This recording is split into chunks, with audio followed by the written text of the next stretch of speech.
গোৱালপাৰীয়া লোকগীতৰ সুনামধন্য ৰহিমা কলিতা বেগম আমাৰ অসমৰ গৌৰৱ, কুশল কণ্ঠ গায়িকা, লগতে সাংস্কৃতিক মঞ্চৰ সম্পাদক জাহাংগীৰ আলম আজাদে ছাডেনলি ভিজিট কৰি ঘৰুৱাভাৱে বহু গুৰুত্বপূৰ্ণ কথা পাতিলে। তেখেতৰ ঘৰত গৈ চাওক মনৰ আইনা আৰু বিভিন্ন ধৰণৰ চাৰ্টিফিকেট তেখেতে পাইছে, বিভিন্ন ধৰণৰ এৱাৰ্ড পাইছে। আপোনালোকে চাওক এই ৰুমখন, এই কোঠালিত দেখা গৈছে। গুড মৰ্নিং বাইদেউ, কেনে আছে আপুনি? ভালে লাগিছে। যিকি নহওক, আজি বহুত দিন পিছত মই বহুত দিন ধৰি ভাবি আছো, আমি এবাৰ নামনি অসম গ্ৰাম্য মহোৎসৱত বাইদেউক লৈ গৈছিলোঁ। আমাৰ এই ক'ব লাগিলে যে অসমৰ গৌৰৱ ৰহিমা কলিতা, সন্মানীয় ৰহিমা কলিতা চাহাবানী, তেখেতৰ ঘৰত আমি আছোঁ। এটা ঘৰুৱা পৰিৱেশত মানে জাষ্ট অলপ দেখা কৰিবলৈ আহিলোঁ। বহুত ভাল লাগিছে, কিয়নো মই সৰুৰে পৰা চাই আছোঁ মোৰ কেইজনমান আমাৰ নামনি অসমত যে গায়িকা বিখ্যাত, যেনেকুৱা আমাৰ প্ৰতিমা বৰুৱা পাণ্ডে, তাৰপিছত আমাৰ ইফালে নুৰুদ্দিন আছে, আৰু তাৰপিছত আমাৰ ৰহিমা কলিতা আৰু বহুতো আছে। কিন্তু মোৰ যিকেইজনৰ বেছি মানে প্ৰিয়, মানে ভাল লাগে আৰু তাৰমানে আমাৰ সিফালে বিলাসীপাৰা আমিনুল ইছলাম আছে, জহুৰুল ইছলাম আছে, আৰু ভুৱন হাজৰিকাটো এইটো খাব নালাগে, এইটো বহুত ওপৰত আৰু ডাঙৰ। আমাৰ জুবিন দা আছে, তো বহুতো গায়ক আছে। আমাৰ এইফালে হেমন্ত বিশ্বাস আছে, আগতে তাৰপিছত আমাৰ বিষ্ণু প্ৰসাদ ৰাভা আছে। মই সকলো গায়কক মানে ভাল পাওঁ। বেছিভাগ কোনটো ভাল পাওঁ, যে মানুহৰ যে একেলগে মিলি জুলি আমি মানুহ হিচাপে যে জীয়াই থাকিব লাগে, সেইটোৰ কাৰণে আপোনালোকৰ ভিতৰত সেই বস্তুবিলাক মই দেখা পাইছোঁ সঁচাকৈ। সেইকাৰণে কিন্তু মই আজি মোৰ বন্ধুৰ ঘৰত আহিছিলোঁ, ৰেজাৰমেণ্ট ইয়াতে আছে তাতে। তাৰ পৰা মই কৈ আছোঁ যে নহয়, মোৰ বাইদেউৰ লগত অলপ আচলতে কিন্তু তেনেকুৱা সাক্ষাৎকাৰ লোৱাৰ কাৰণে নহয়, আপুনি ঘৰুৱা পৰিৱেশত আজি আছে, তথাপি আপুনি যে সময় দিছে তাৰ কাৰণে মই অশেষ অশেষ ধন্যবাদ জ্ঞাপন কৰিছোঁ। তো আপোনালোকৰ যে পুৰণি গানবিলাক যে আপোনালোকে এতিয়া জীয়াই আছে, মানে বস্তুবিলাক মই ভাবোঁ যে এতিয়া ডিজিটেল যুগ হয়, আপোনালোকৰ সেই পুৰণি গানবিলাক ৰেকৰ্ড কৰি কৰি আপোনালোকে সেই বস্তুবিলাক নতুনকৈ আকৌ দিব লাগে। মোৰ এইটো আহ্বান, মোৰ এইটো অন্তৰৰ পৰা মই আহ্বান কৰিছোঁ।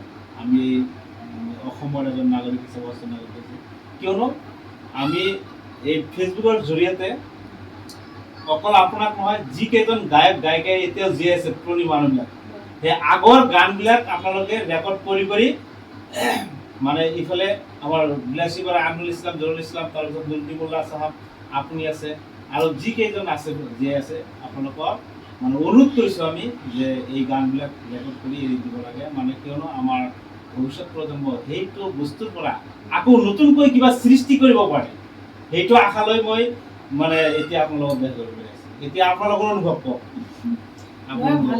ভালে প্ৰথমতে হ'ল কি, গীত কেতিয়াও পুৰণা নহয়। আগৰ গীত আৰু বৰ্তমানৰ গীত অলপ হেৰি আছে, ডিফাৰেঞ্চ এটা পাব। আৰু ধৰকচোন, মানুহ ধন সম্পত্তি কোনো লৈ নাযায়, আহিছোঁ যাব লাগিব, আহিছোঁ যে যাব লাগিব। সেইকাৰণে মানুহে মানুহক ভাল পাব লাগে। এটা ভূপেন্দ্ৰৰ মানুহে মানুহৰ বাবে, যদি আমি ভাবিব নোৱাৰো মানুহ হৈ জন্ম লৈ কি একো নহয়। ভূপেন্দ্ৰৰ এটি গীত আছে, চাবচোন।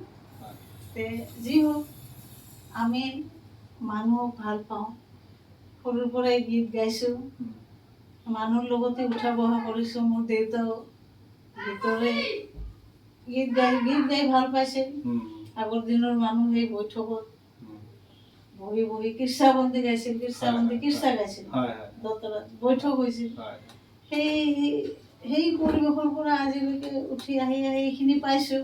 এতিয়া মানুহক কি দিব পাৰিছোঁ নাজানো, এতিয়া ধৰকচোন ৰাইজে জানে, তথাপি যিখিনি পাৰিছোঁ দিছোঁ, আৰু ৰাইজৰ পৰা বহুত পাইছোঁ, আশীৰ্বাদ পাইছোঁ। ধন সম্পত্তি নাপালেও এতিয়া আশীৰ্বাদ পাইছোঁ, সেই আশীৰ্বাদতে জীয়াই আছোঁ।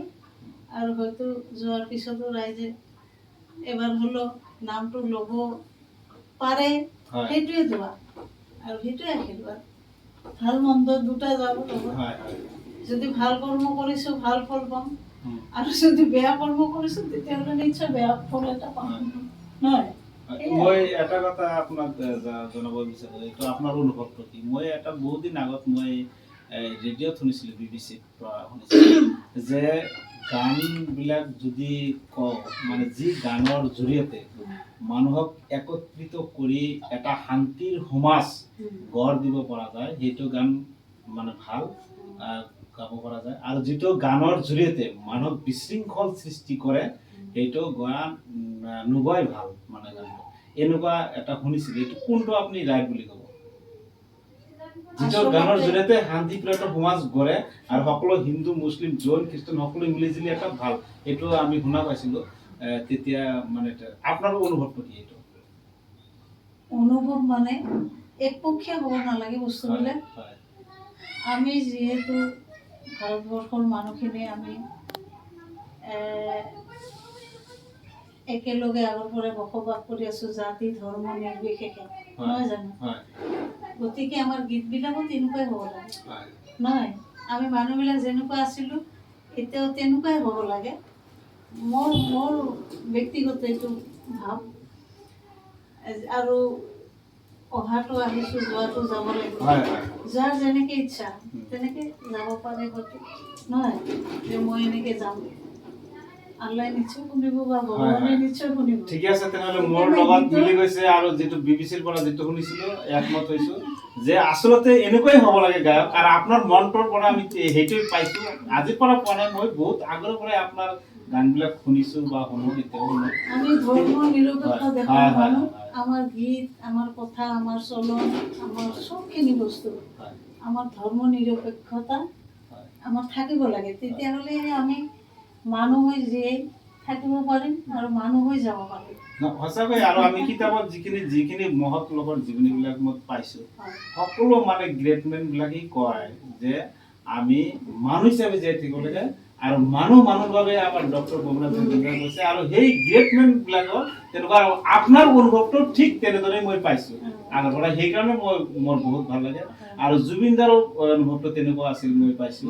আৰু যিসকল গায়ক গায়িকাক মই ভাল পাই আছোঁ বা ভাল পাওঁ, সিহঁতে গোটেইকেইজন এনেকুৱাই।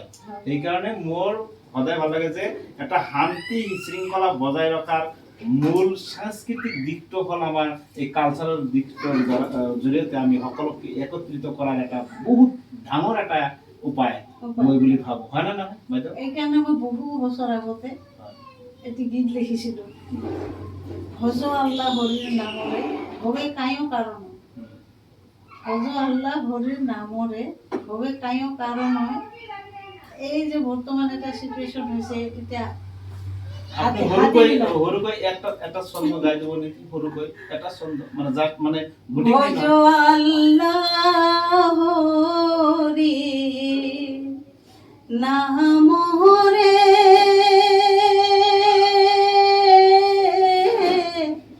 ভবে কায়ো কাৰণ। বৰ্তমান এনেকুৱা হৈছে, আমি মানুহখিনি, মানুহ জাতিটো বৰ্তমান এনেকুৱা হৈছে, আমি কাৰো কাৰণে কোনো চিন্তা কৰিব নোৱাৰা হৈছোঁ। বৰ্তমান চিটুৱেশ্যন। এতিয়া গণেশ বাবাবিলাক বা হাতীবিলাক এতিয়া গাঁৱত সোমাই চাবচোন। গাঁৱত আহি, আগতে গাঁৱত এনেকে হাতী বাঘ অহা নাছিল, বৰ্তমান আহে। আৰু এই গীতটি মই বহুত বছৰ আগতে লিখা, মোৰ এলবামো আছে আৰু অডিঅ' কেছেটো আছে। ভাবি কেতিয়াবা ভাবিছিলোঁ যে এনেকুৱা হয় নেকি, এতিয়া পাহাৰবিলাক নাই, জংঘলবিলাক নোহোৱা হ'ল, নহয়? আমি জীৱ জন্তুৰ কাৰণেও ভাবিব লাগিব, মানুহৰ কাৰণেও ভাবিব লাগিব। কিন্তু চাওকচোন, এতিয়া গণেশ বাবাবিলাক, হাতীবিলাক ঘৰত আহে, বাঘ আহে, সাপ বেছি হৈছে, চব বেছি হৈছে, বান্দৰবিলাক ঘৰত আহে এতিয়া। কিন্তু দুখী আমি, মানুহ জাতিটোৱে দুখীবিলাক আমি ধ্বংস কৰিলোঁ, নহয়? এনেকুৱা এনেকুৱা ধৰকচোন, কিন্তু চবে চবৰ কাৰণে ভাবিব লাগে। হয় ঠিক আছে বাইদেউ, আপোনাক অশেষ অশেষ ধন্যবাদ জ্ঞাপন কৰোঁ। কিন্তু আজি আপুনি ইমান ব্যস্ততাৰ মাজত যে আপুনি অলপ সময় দিয়ে, কিন্তু আমি পিছত আমি ভালকৈ এদিন অলপ কমফৰ্টেবল যেতিয়া আহিব, তেতিয়া আমি 1 ঘণ্টীয়া এটা প্ৰগ্ৰাম কৰিম। আপোনাৰ সকলো ডিটেইলছ মানে আমি আপোনাৰ পৰা লওঁ, মানে ট্ৰাই কৰিম, চেষ্টা কৰিম, কিন্তু আপুনি সময় দিব লাগিব তেতিয়া। তাৰমানে এনেকুৱা গৰমে ভাল নালাগে। বুজি পাইছে? কিন্তু তথাপি আপুনি যে আমি এটা পুরানা আপনার মানে অনুকরণ আদর্শ অনুকরণ কৰো, আপনি গম পাইছে। আৰু আপনি আমাৰ ঘৰতো গৈছিলে, আৰু নামনি অসম গ্ৰাম মহোৎসৱত আপোনাক প্ৰথম উদ্বোধনীত অপেনিঙত আপোনাক লৈ গৈছিলো। আৰু আগৰ পৰা আপোনাৰ লগত চিনাকি আছে, সেইকাৰণে আপুনি মানে অলপ সময় দিছে, মই গম পাইছো। কিন্তু ইমান গৰমৰ মাজত আচলতে ঠিক নাই। ঠিক আছে, আমি দৰ্শকক জনাব বিচাৰিছো নেক্সটত আমি এটা ভাল মানে আমাৰ বাইদেউৰ মানে এই ৰহিমা কলিতা বাইদেউৰ আমি বহুত ভাল মানে যিখিনি তাৰ ইতিহাস মানে কেনেকৈ কি হ'ল আমি দেখুৱাম, আপোনালোকে মানে আশীৰ্বাদ কৰিব। আৰু আপোনালোকে আপুনি মোৰ কাৰণে আৰু আমাৰ সমাজৰ কাৰণে, আমাৰ ষ্টুডেণ্ট, আমাৰ ডাক্স একাডেমি এটা স্কুল আছে, আপুনি আপোনাক কৈছিলোঁ ডাক্স একাডেমি, এই স্কুলখনো যাতে অলপ আগবাঢ়ি যায়, আপুনি অলপ আশীৰ্বাদ কৰি দিয়ক। হয় হয়, আশীৰ্বাদ সকলোলৈকে আছে। এই স্কুলখনৰ প্ৰতিও আমাৰ আশীৰ্বাদ আছে। ভালে ভালে চলক আৰু দীৰ্ঘায়ু হওক, নহয় জানো সেই অনুষ্ঠানটি, সেয়ে কামনা কৰিলোঁ। Thank U.